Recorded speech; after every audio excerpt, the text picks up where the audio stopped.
سلااوتان لێبێت و ئەم کاتتان باش لە گوندی باتاسی سەربا قەزای هەریرم ئەمڕۆ بۆ یەکەمین جار باخچەی منداڵانی تایبەت بە منداڵانی گوندی باتاس دەکرێتەوە. ئەم باخچەی لەلایەن خێرخوازێک دروست کراوە، مامۆستایەکی ئاینی هانی ئەم خێرخوازەیدا بۆ ئەوەی ئەم باخچەیە لەم شوێنە بکاتەوە.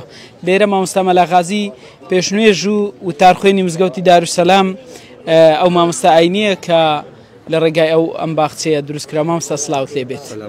چۆن بوو وەکو مامۆستایەکی ئاینی بڕیاری ئەوتاندا کە هانی خێرخوازان بدەن کە باخچێکی منداڵان بکرێتەوە؟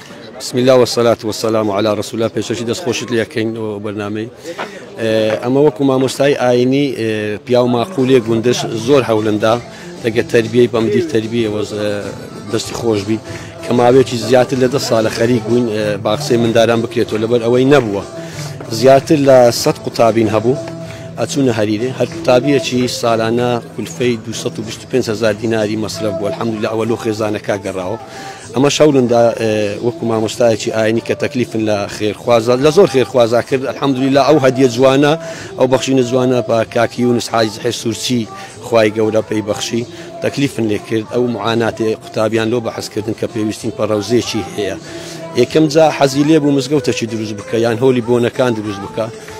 پێشنیارەکەن ئەوە بوو وەکو مامۆستایەکی ئاینی تەکلیفن لێ کرد هۆکار چییە کە مزگەوتەکی دروست ئەەکە یان هۆڵەکی لۆ خێرا بابێ خۆ دروستەکەم ببیتە سەدەقە جاریەک لەو گوتم علم ينتفع به. یەک لەو کارە جوانانەی کە لە ئیسلام هانی خێرخوازان ئەدا علمەکە کە نەفعی هەبی پێن باشە ئەمە ڕەوزەن پێویستە. ئەگەر ڕەوزەیەکی بکەوە مەمنوون نەبی بە خۆشحالیەوە زۆرشی کەیفات بە سینگەکی فراوان قبولی کرد. ئەمڕۆ هەستت چۆنە کە دەبینی کۆمەڵە منداڵێکی چاوگەش ئەم باخچیان بەڕوودا؟ الحەمدولله زۆر کەیف خۆشین. نەک هەر ئەمن وەکو مامۆستایەکی ئاینی بەرکوڕیش سپی و پیا و ماقول و گەنج و پیر و زحێری ئەو گوندەی هەموو کەیف خۆش بووینە. هەموو دەستخۆشی لە ئەو خێرخوازەی ئەکەن کاکی یونسا کەیف خۆشن زۆر الحەمدولله. بەردەوام مامۆستایانی ئاینی هانی سەرمایەدار و خەڵکە دەن کە مزگەوت دروست بکەن.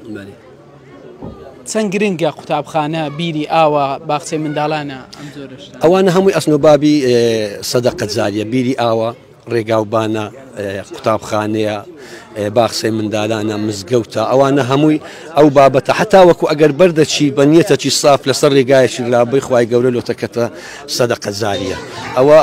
ئەمە زۆر کەیف خۆش کردینە ئەو بابەتەی کە ئەو باخچەیان کردیتەوە. الحەمدولله لە خوای بەزیادبی خەڵکەکەش نوشیار بیتەوە. بەس ئەم یەک داواکاری مێ لە بەڕێزت لە ڕێگای ئەو کەنالە جوانەی داوا لە هەموو خواپێداوان ئەەکەین کە سەدەقە جاریەی هەمووی کۆنەکەتەوە تەنها تا مزگەوتێ. مزگەوت مەلبەندی عیلم و زانستیە سەرەتایی هەموو شۆڕەشەشی هەر مزگەوت بووە. ئێستاش قوتابخانە ئەو باخچەی منداڵە چاوگەشەکان لەو باخچەی هەنگاوی دوا ڕۆژێ خۆ ئەنێن و خۆ شخصیەتی خۆشتێرانی ئەبینەوە. سەلامەتی.